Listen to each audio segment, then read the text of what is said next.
Students, welcome to our YouTube channel Edu guidance. जल्दी से हमारे चैनल को सब्सक्राइब कर दीजिए क्योंकि यहाँ पे मिलेंगे आपको all types of academic solutions. तो अपने चलते हैं क्लास 11 के माइक्रो के चैप्टर कॉस्ट की। तो डेफिनेशन देखते हैं कॉस्ट चैप्टर की। Cost refers to the expenditure incurred by a producer, means एक प्रोड्यूसर प्रोडक्शन के लिए जो खर्चा करता है, और वो खर्चा किस टाइप का करता है, on the factor as well as non factor input. देखिए किसी भी चीज के प्रोडक्शन के लिए हमें कुछ चीजों की जरूरत पड़ती है, फैक्टर और प्रोडक्शन की जरूरत पड़ती है। और फैक्टर और प्रोडक्शन हमारे क्या थे, लैंड, लेबर, कैपिटल और एंटरप्रेन्योरशिप। तो इन पे करने वाला खर्चा as well as non factor input, non factor of input में आ जाता है आपके रॉ मटेरियल या फिर और भी बहुत सारी चीजें जो आपको प्रोडक्शन के लिए जरूरत पड़ेगी। तो इन दोनों फैक्टर और नॉन फैक्टर इनपुट पे होने वाले खर्चे को ही हम किसी भी प्रोडक्ट की कॉस्ट कहते हैं। देखिए प्रोड्यूसर के लिए प्रोडक्शन करने के लिए कॉस्ट एक बेसिक कॉन्सेप्ट होता है, क्योंकि जितनी उसकी कॉस्ट होगी उतना ही उसका प्रॉफिट पे इफेक्ट होगा और मार्केट में उसके प्रोडक्ट के प्राइस उसी हिसाब से चेंज होंगे। तो स्टडी कॉन्सेप्ट ऑफ कॉस्ट की स्टडी करना is very very important as a point of view of the producer.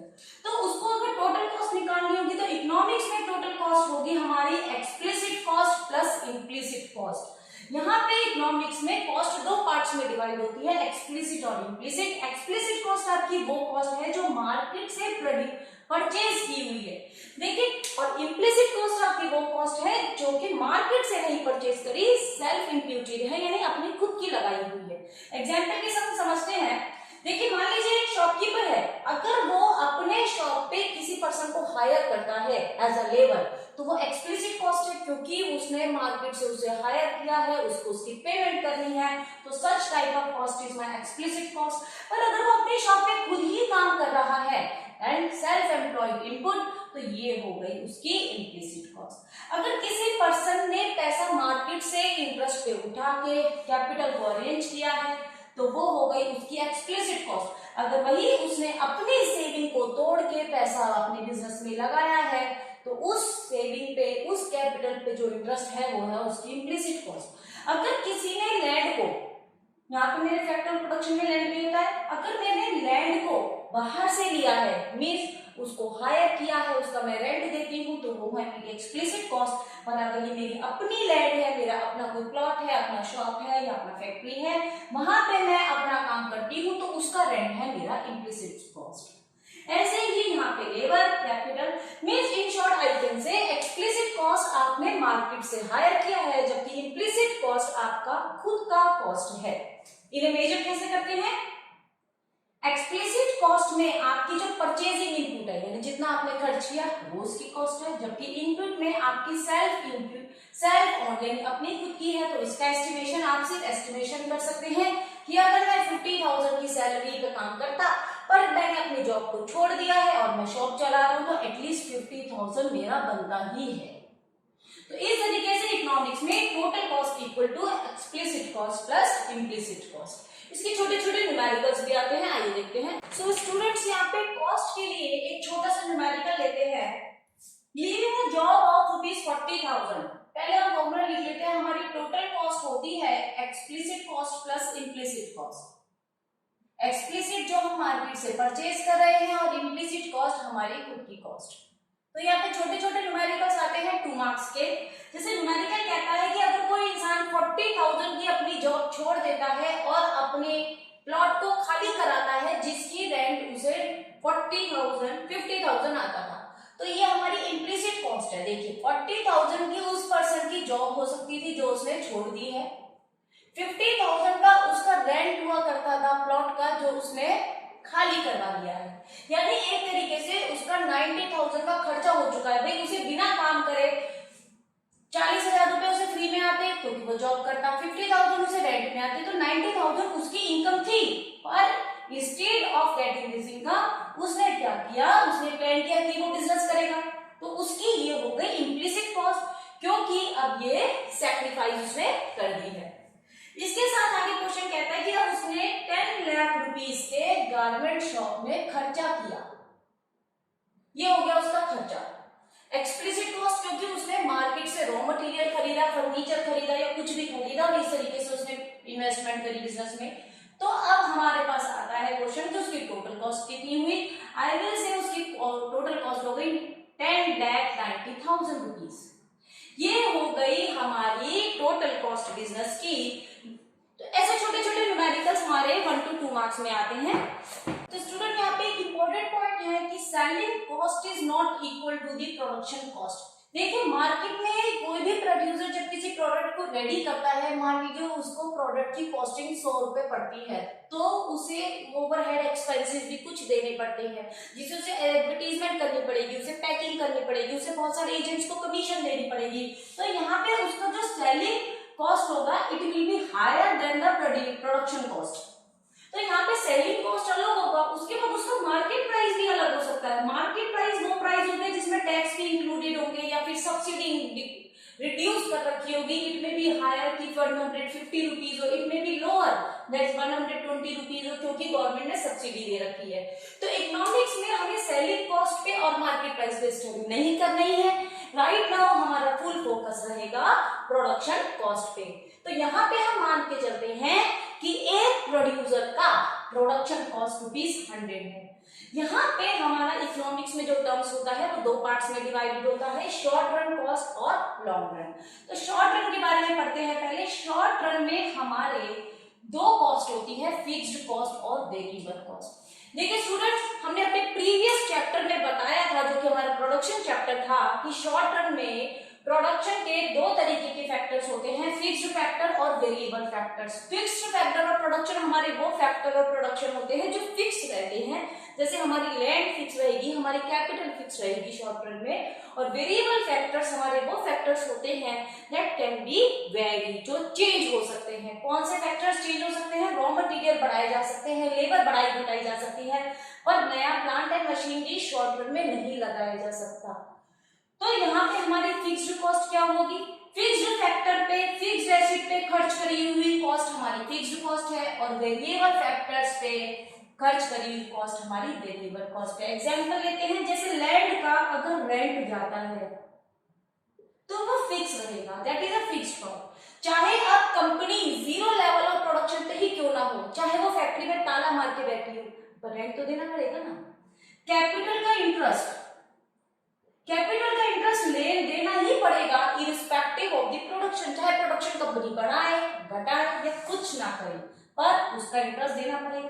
जबकि रॉ मटेरियल पे करा हुआ खर्चा, रॉ मटेरियल देखिए कोई भी कंपनी उतना ही रॉ मटेरियल, जितना प्रोडक्शन करेगी उतना रॉ मटेरियल कंज्यूम होगा, तो वेरिएबल कॉस्ट प्रोडक्शन के साथ साथ बढ़ जाएगी, जैसे और उतनी ही लेबर बढ़ जाएगी, लेबर के वेजेस बढ़ जाएंगे। तो आपको समझ में आया होगा कि कैसे variable of factor of production जो फिक्स्ड है उन पे करा हुआ खर्चा फिक्स्ड कॉस्ट में आता है, और जो फैक्टर ऑफ प्रोडक्शन वेरी करते हैं, चेंज करते हैं according to the scale of the business, उनको हम वेरिएबल कॉस्ट कहते हैं, जैसे कि रॉ मटेरियल और लेबर। एक कंपनी अगर 10,000 जीन्स बनाती है तो वो 10,000 जीन्स का रॉ मटेरियल यूज करेगी, उतना खर्चा करेगी, उतनी ही लेबर रखेगी।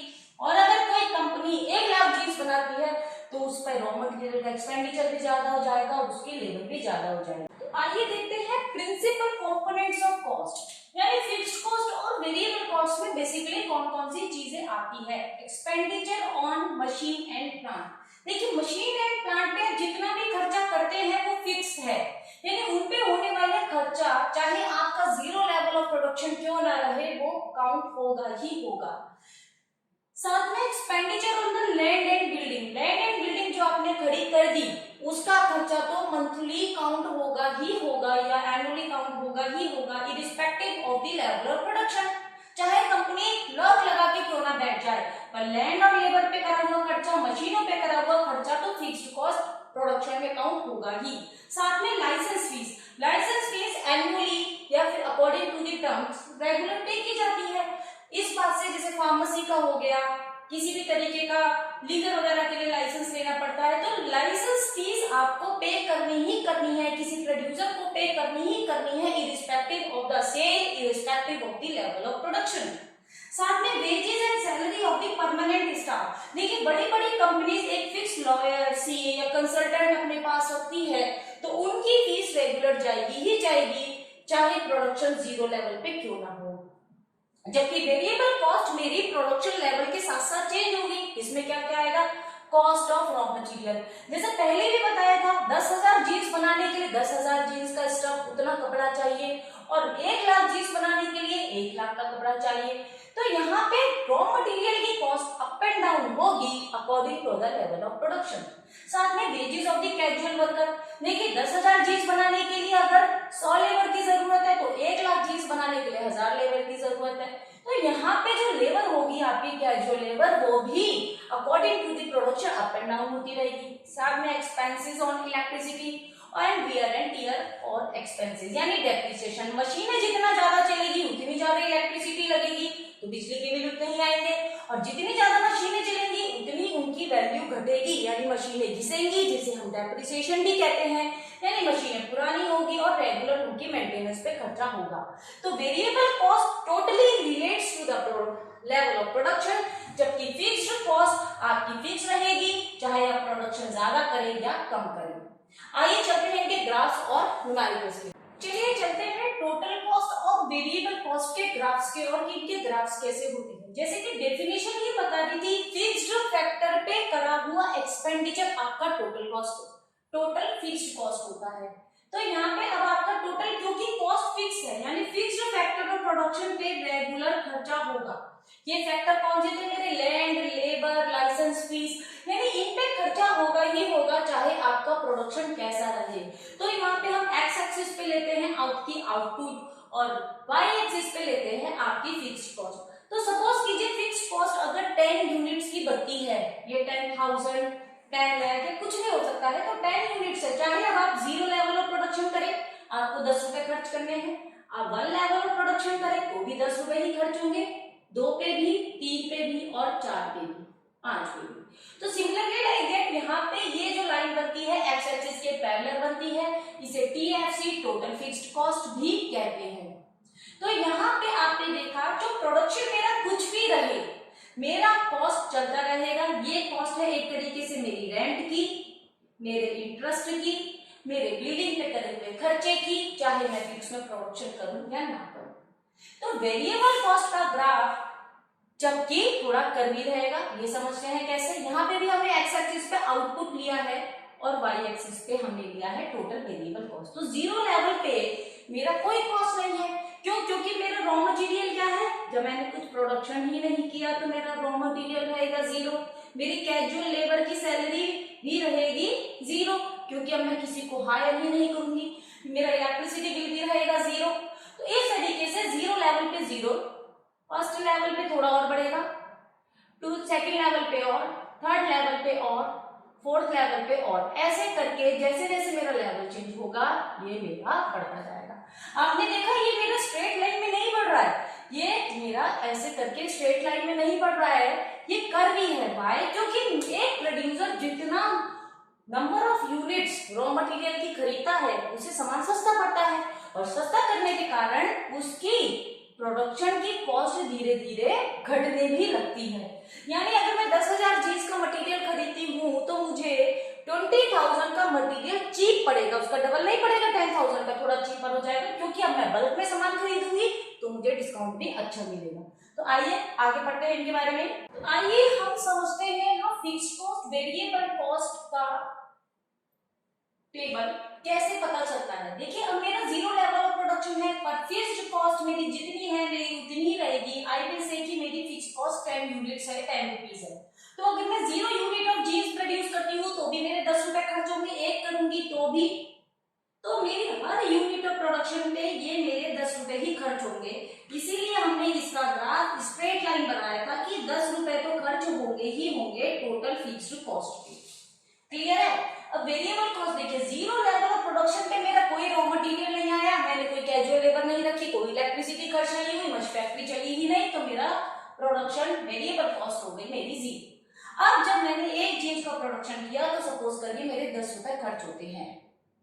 अब यहाँ पे अगर मैं एक और जीन्स चीज का प्रोडक्शन करती हूँ तो मेरे अब 20 रुपए नहीं खर्च होंगे, क्योंकि जब मैं 2 जीन्स का मटेरियल खरीदूंगी तो मुझे रिलेटिवली चीपर पड़ेगा। तो आई विल से कि मेरे 2 जीन्स 18 रुपीज में ही रेडी हो गए।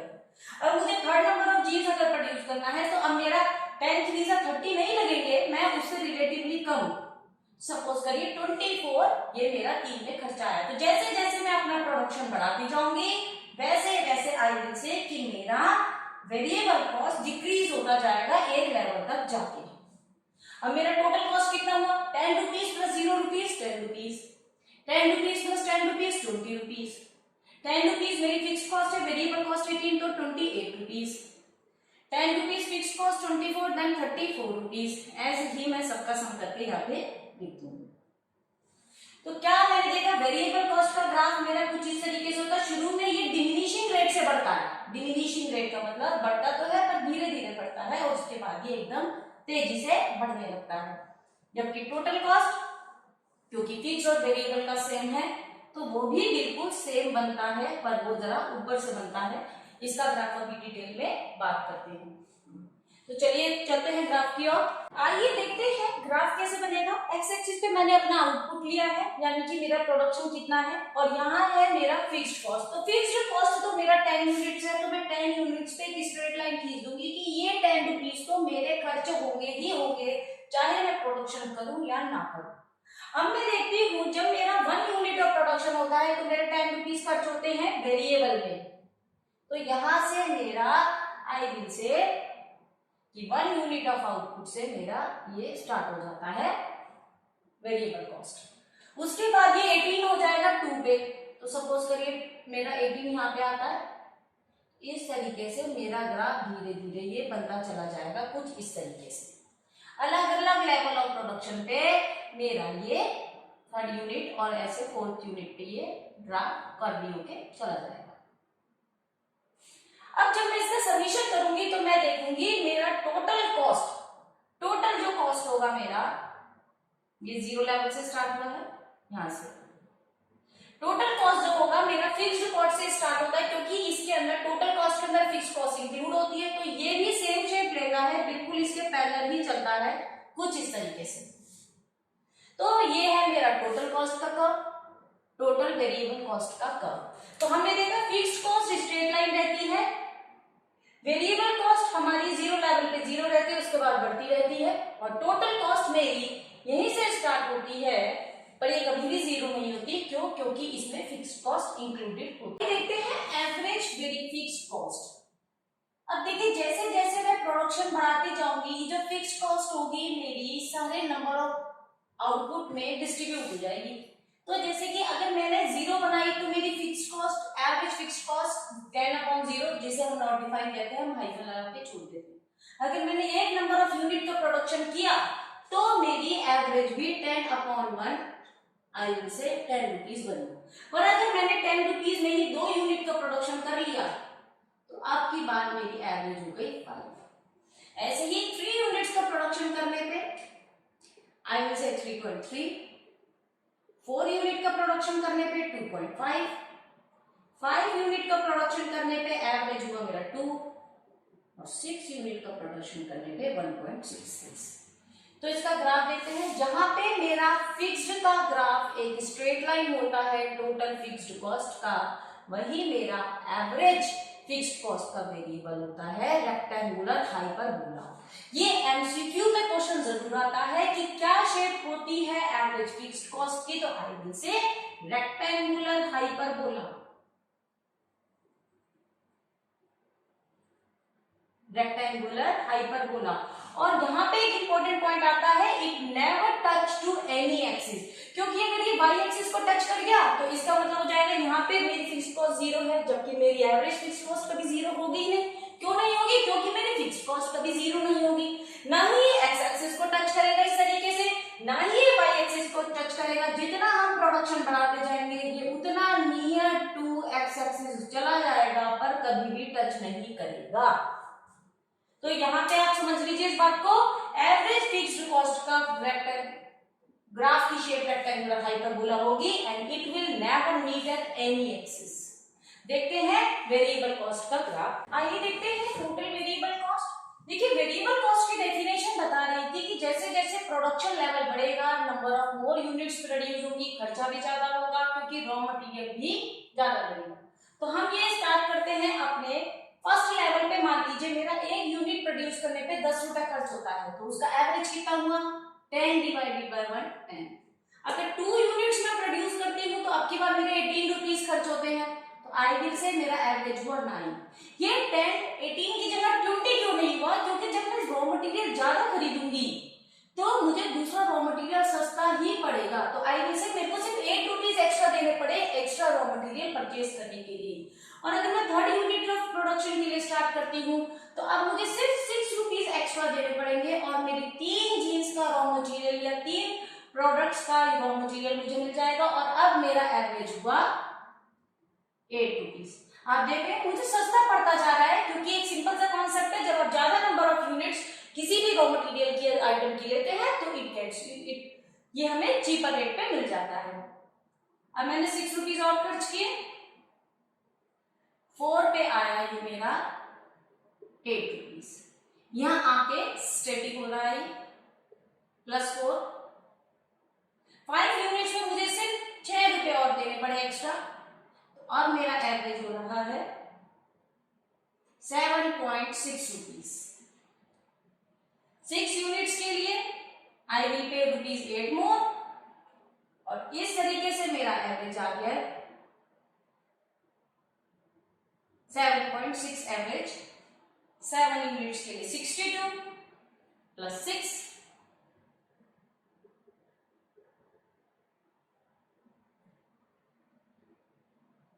8.8। तो इसकी शेप देखते हैं। तो जब मेरी वेरिएबल कॉस्ट की शेप 0 से स्टार्ट हुआ था, क्योंकि 0 लेवल ऑफ प्रोडक्शन पे ये 0 रहता है, ये 0 लेवल ऑफ प्रोडक्शन पे 0 है, 1 लेवल पे और 2 पे और धीरे धीरे बढ़ रहा है। इसी तरीके से अगर मैं अपने एवरेज वेरिएबल कॉस्ट का शेप बनाऊंगी तो ये कुछ इस तरीके से पैराबोला शेप ले लेगा, ये कुछ इस तरीके का होगा। ये शुरू में बढ़ेगा, एकदम नीचे आएगा और फिर से दोबारा बढ़ने लगेगा। टोटल यह है एवरेज वेरिएबल कॉस्ट का ग्राफ। तो इसकी शेप कैसी होगी? पैराबोला शेप होगी। यह है आपकी पैराबोला शेप, कुछ इस तरीके से बनेगा। अगर आप इसे ग्राफ पे प्लॉट करेंगे, इकोनॉमिक्स में कोई भी ग्राफ एग्जैक्ट प्लॉटिंग नहीं करने की जरूरत पड़ती, उसका सिर्फ रफ स्केच बनाया जाता है। तो हम कहेंगे एवरेज वेरिएबल कॉस्ट का ग्राफ है पैराबोला शेप का। शुरू में जैसे जैसे मैं प्रोडक्शन बढ़ाऊंगी धीरे धीरे मेरी कॉस्ट डिक्लाइन होगी, जैसे देखिए यहाँ पे मेरी कॉस्ट डिक्लाइन हो रही है, फिर वो धीरे धीरे रुकने लगेगी, इस स्टेज पे रुकने लगी है और फिर धीरे धीरे वापस बढ़ने लगी। आइए देखते हैं, यहाँ पे हमने 0 लेवल ऑफ आउटपुट पे अपना फिक्स्ड कॉस्ट रखा है जो कि 10 रहेगा। It will remain same at all level of production, यानी मैं 0 यूनिट का प्रोडक्शन करूं या 8 यूनिट का प्रोडक्शन करूं, मेरा 10 रुपीज एक्सपेंडिचर है तो है। जबकि टोटल वेरिएबल मेरा टोटल कॉस्ट जो होगी, टोटल वेरिएबल कॉस्ट होगी 0 पे 0 होगी, 1 यूनिट पे 10, 2 यूनिट्स पे 18, 3 यूनिट्स पे 24। ये जैसे जैसे मैं प्रोडक्शन बढ़ाऊंगी बढ़ती जाएगी। इनके छोटे छोटे ग्राफ देख लेते, नीचे नहीं बना देते। इसका स्ट्रेट लाइन होता है और इसका कर्वी शेप होता है, ओरिजिन से स्टार्ट होने वाला यानी 0 लेवल से स्टार्ट होने वाला। अब टोटल कॉस्ट अगर मुझे निकालनी है, किसी कंपनी को टोटल कितना खर्चा किया है, तो that is a summation of the total fixed cost and total variable cost. I will से total fixed cost plus total variable cost, दोनों का समीशन, जो कि मैं यहाँ पे लिखने वाली हूँ। इनको ऐड किया 10 + 18 34 38, ये मुझे जस्ट सिर्फ समीशन करना है इसका। तो यहाँ पे मेरा टोटल वेरिएबल कॉस्ट जो टोटल कॉस्ट होता है 0 लेवल से उठ जाता है, क्योंकि यहाँ पे मेरा 10 पे फिक्स्ड कॉस्ट बनी हुई है, तो ये 10 से सेम शेप लेता हुआ मेरा total variable cost, total cost निकल आता है। यह है total variable cost, total fixed cost.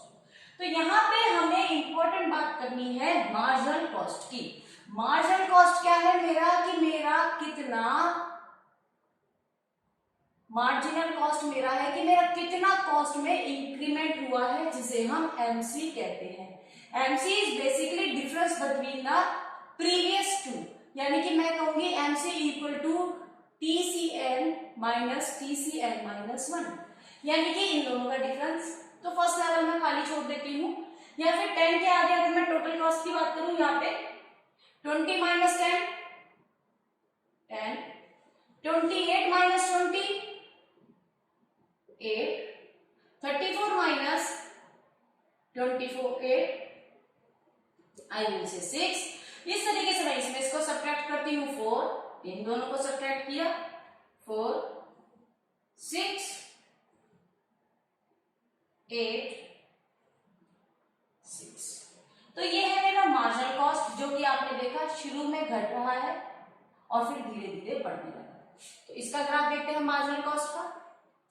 Marginal cost का ग्राफ होगा मेरा कुछ इस तरीके का ही, पैराबोला शेप या यू शेप भी हम इसे कह सकते हैं, जो कि बताता है जैसे जैसे हम इंक्रीमेंट करते हैं मेरा प्रोडक्शन कॉस्ट धीरे धीरे कम होने लगता है, फिर स्टैटिक होने लगता है, कांस्टेंट होने लगता है, then after it begin to increase.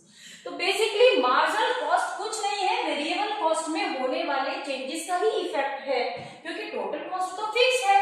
तो यहाँ पे अगर आप टोटल वेरिएबल कॉस्ट से भी निकालेंगे तो भी ग्राफ कुछ इसी तरीके से आपका बनने वाला है।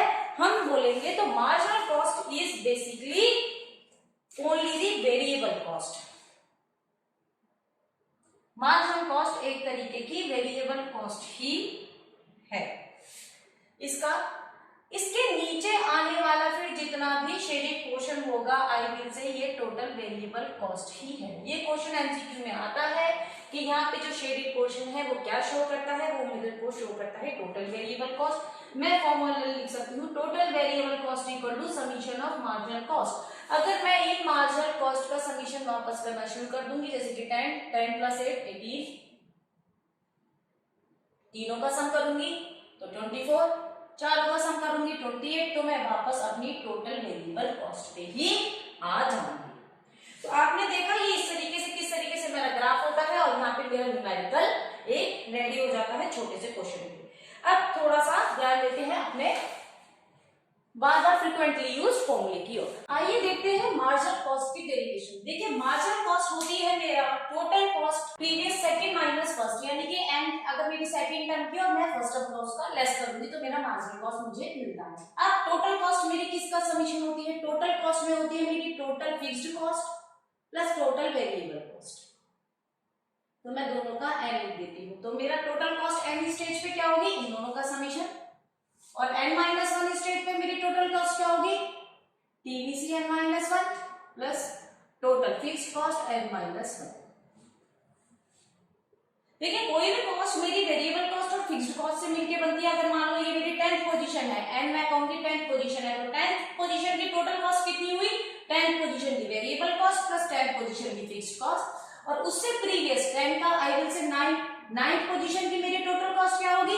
9th पोजीशन की variable cost plus 9th position की फिक्स्ड कॉस्ट। ब्रैकेट ओपन करते हैं, TVCN plus TFCN minus TVCN-1 minus TFCN-1।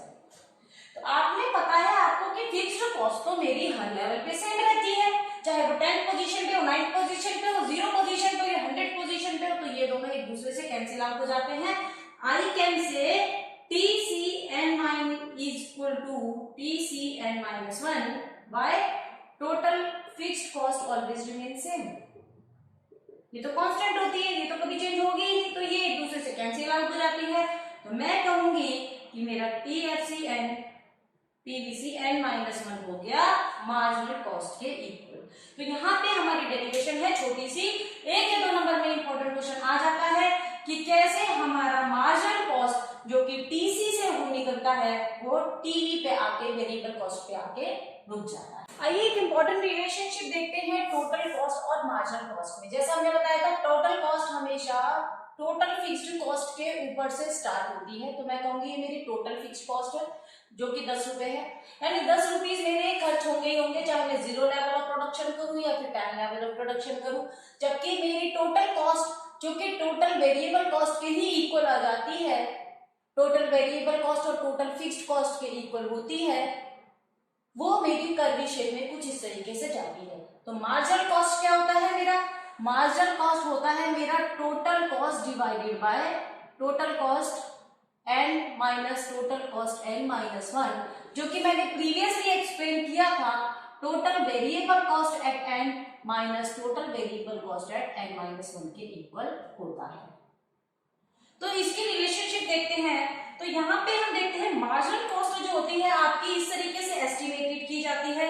Marginal cost जब जब आपकी डिमिनिश हो रही होती है, टोटल कॉस्ट आपकी इंक्रीज हो रही होती है एट अ डिमिनिशिंग रेट। तो आपने देखा मार्जिनल कॉस्ट मेरी धीरे धीरे कम हो रही है, पर मेरी टोटल कॉस्ट फर्स्ट ये धीरे धीरे इंक्रीज हो रही है।